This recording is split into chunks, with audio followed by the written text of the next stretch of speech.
All right, before we get into the nuts and bolts of how these tools work, let's take a step back and talk philosophy.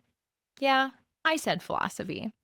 When it comes to secure remote access, you're basically looking at two very different mindsets: the traditional VPN model and the newer zero trust model. Let's start with VPNs. Think of them like an old school fortress. You've got thick walls, a drawbridge, and a gatekeeper.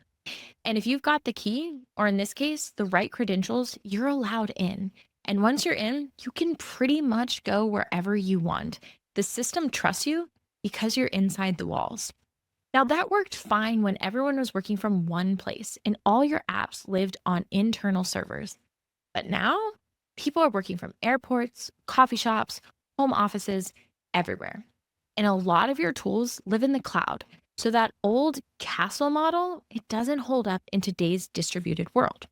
Now, that's where zero trust comes in. Instead of assuming that you're safe just because you're inside, zero trust assumes, well, nothing. It verifies everything: your identity, your device, even the context of what you're trying to access.